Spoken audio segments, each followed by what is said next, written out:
آج کا ہمارا نیا سبق ہے سبق نمبر 7 رحم دل مچھیرا۔ تو آئیے اس کی بلند خوانی کرتے ہیں۔ پرانے زمانے کی بات ہے کہ کسی گاؤں میں ایک بوڑھا مچھیرا رہتا تھا۔ وہ بہت نیک اور رحم دل تھا۔ گاؤں میں کسی کو بھی ضرورت پڑتی تو بوڑھا مچھیرا اس کی مدد کو پہنچ جاتا۔ گاؤں کے سبھی لوگ اس سے بہت خوش تھے۔ بوڑھا مچھیرا روز دریا پہ جا کر مچھلیاں پکڑتا۔ یہی اس کا واحد ذریعہ روزگار تھا۔ وہ ہمیشہ ان مچھلیوں کو 3 حصوں میں تقسیم کرتا تھا۔ ایک حصہ بازار میں فروخت کر دیتا، دوسرا گاؤں کے لوگوں میں بانٹ دیتا اور تیسرا حصہ پکانے کے لیے اپنے گھر لے آتا۔ مچھیرے کی بیوی ایک جھگڑالو اور لالچی عورت تھی۔ وہ اپنے شوہر سے بھی لڑتی اور گاؤں والوں سے بھی جھگڑتی رہتی۔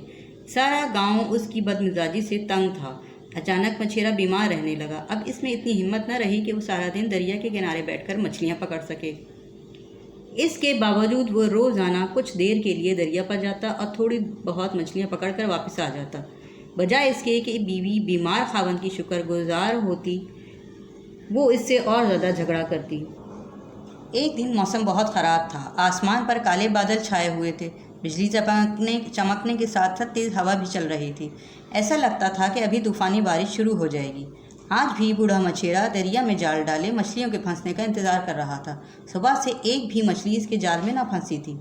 آخر وہ مایوس ہو کر جال سمیٹنے لگا کہ اچانک ایک سنہری مچھلی اس کے جال میں آ پھنسی۔ وہ اس نہایت خوبصورت اور منفرد مچھلی کو دیکھ ہی رہا تھا کہ وہ مچھلی بولنے لگی۔ بوڑھے مچھیرے، مجھے چھوڑ دو، مجھ سے تمہارا کیا پیٹ بھرے گا؟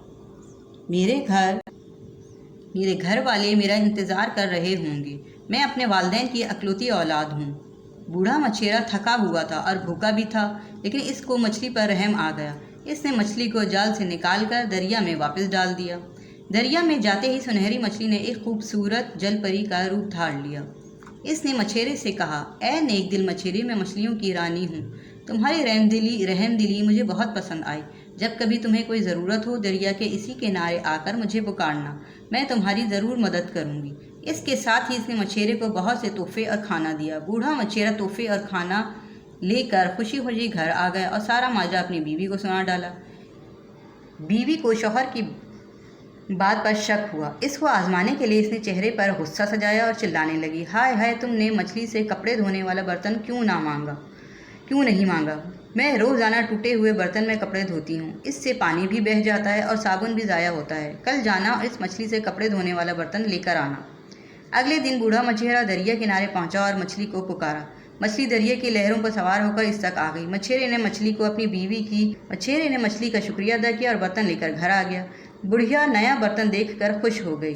اب اسے یقین آ گیا تھا کہ اس کے شوہر کے پاس واقعی کوئی جادوئی مچھلی ہے جو اس کی ساری باتیں مانتی ہے۔ اس کے دل میں لالچ آ گیا۔ اس نے اپنے شوہر سے نئے گھر کی فرمائش کی۔ بوڑھا مچھیرا دوبارہ مچھلی کے پاس گیا اور اسے اپنی بیوی کی خواہش بتائی۔ مچھلی نے بوڑھے مچھیرے کی یہ خواہش بھی پوری کر دی۔ بڑھیا کا لالچ روز بروز بڑھنے لگا۔ اس نے اپنی فرمائشوں کے ذریعے سے گھر، مال و دولت، زیورات سب کچھ حاصل کر لیا تھا، مگر پھر بھی اس کا دل نہ بھرا۔ بوڑھا مچھیرا اپنی بیوی کی روز روز کی فرمائشوں سے تنگ آ گیا تھا، لیکن وہ منہ زور بیوی کے سامنے بے بس تھا۔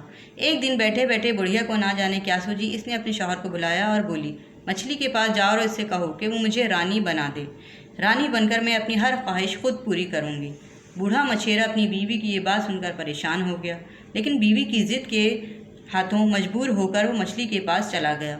اس نے ساری داستان مچھلی کو سنا ڈالی۔ مچھلی نے کہا، جائز ضروریات پوری کرنے میں کوئی مضائقہ نہیں، لیکن تمہاری بیوی کے دل میں طمع اور حرص نے گھر کر لیا ہے۔ طمع اور حرص کی کوئی حد نہیں ہوتی۔ آج اگر تمہاری بیوی کو نہ روکا گیا تو وہ تباہی کے راستے پر آگے سے آگے بڑھتی چلی جائے گی۔ مچھیرے نے جواب دیا، آپ کی بات درست ہے، لیکن میں کیا کر سکتا ہوں؟ مچھلی نے کہا، تمہیں کچھ کرنے کی ضرورت نہیں، اب جو بھی کرنا ہے میں کروں گی، تم بے فکر ہو کر گھر چلے جاؤ۔ بوڑھا مچھیرا جیسے ہی گھر پہنچا تو سب کچھ بدل چکا تھا۔ اب وہاں نہ تو کوئی شاندار گھر تھا اور نہ ہی مال و دولت۔ اس کی بیوی کو لالچ کی سزا مل چکی تھی۔ بڑھیا وہاں بیٹھی اپنے آپ کو کوس رہی تھی کہ کاش وہ اتنا لالچ نہ کرتی تو آج اسے یہ دن نہ دیکھنا پڑتا۔ اس کے برعکس بوڑھا کل بھی اپنی قسمت پر راضی تھا اور آج بھی۔